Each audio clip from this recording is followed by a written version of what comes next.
How you introduce yourself to a prospect or a client can make you or break you in sales. Hey folks, Ian Campbell here. I'm CEO of Mission Suite. Before we jump into this, do me a favor and subscribe to our channel and ring the bell so that you're notified every time we post a new video. After 20 years of working with business owners and salespeople, not to mention being the target of my fair share of sales calls, I've definitely seen and heard some great introductions. And I've also heard some bad ones. And I've heard some really bad ones. So what makes for a great sales introduction? Okay, first of all, confidence is everything. People need to believe that they should be listening to you and that they should actually care about what you have to say. If you don't have the confidence in what you're selling or in what you're pitching, then it's entirely possible that you may have wasted the contact that you just made. It doesn't matter if it's over the phone or in person, you need to be sure of yourself, your company, and the offer that you have for the person that you're talking to. If you struggle with confidence personally, and I've been there, I can relate, there are some exercises that you can do to help you build that confidence. And I'm going to actually cover those in another video, but mostly it really comes down to practicing your introduction, practicing eye contact, and making sure you're not giving that weak handshake. There's nothing worse than a limp handshake. If you're struggling with confidence in your company or in your product offering, your service offering, then it might be a good idea to really take a look at what you're doing and asking why you don't have that confidence. Do you just not know enough about your company yet? Do you need more training, maybe on your products or services? Maybe you need some clarity in what you're trying to do and why. Now, these things can have a huge impact on your confidence, and they can impact business owners and salespeople alike. They're not necessarily deal breakers, though. If you're a business owner, you can find a business coach or a consultant that can help you work through these questions. There are plenty of new business owners who know what they want to do, but they struggle articulating why they do it or what makes them different. And that can have a huge impact on your confidence level. If you're a salesperson, go to your boss and ask for sales training. Ask for a solid history of the company that you're working for and what makes them different. Find out why they do what they do, and then do the same for the products and the services that you're selling. They should be able to work with you to make sure that you can confidently walk into any conversation.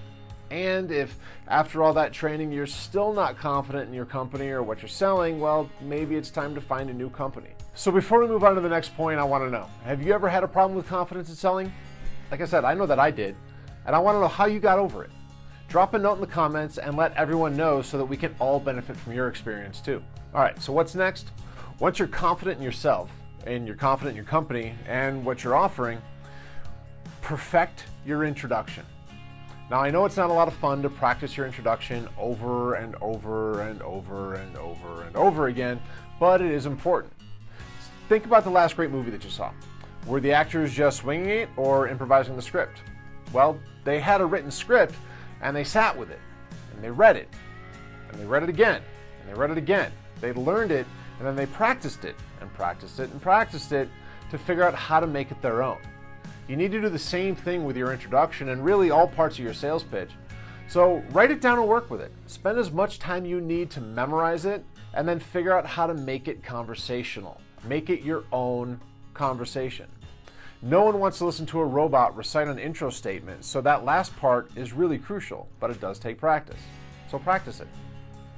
Practice it in the mirror. Practice it with a friend. Practice it with your mom. Practice it with your cat. Practice it, practice it, practice it. Your introductory statement should be second nature to you, and it should roll off the tip of your tongue as naturally as you saying your name. And if you don't know it that well yet, then you're really not ready to use it. All right, and lastly, here's a tip for anyone who's cold calling, whether it's over the phone or in person. Don't open with, "How are you today?" I get the idea. I know what you're trying to do. You're trying to get the prospect to engage with you in some way that takes the edge off of the call, but it almost never works. We've all had those calls where we pick up the phone and the caller opens with, "Hi Ian, this is John from ABC Corp. How are you today?" I bet you can feel the awkwardness of that silence that follows even right now. Remember that when you're cold calling, you're interrupting someone's day, and that's okay because that's what you have to do to get their attention. But respect their time enough to get straight to the point. All right, that's it for today.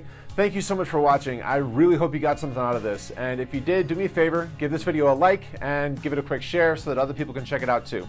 And while you're at it, be sure to check out these videos for more on selling more effectively. And of course, be sure to subscribe to our channel and ring the bell so that you're notified whenever we post a new video. Have a good one. Cheers.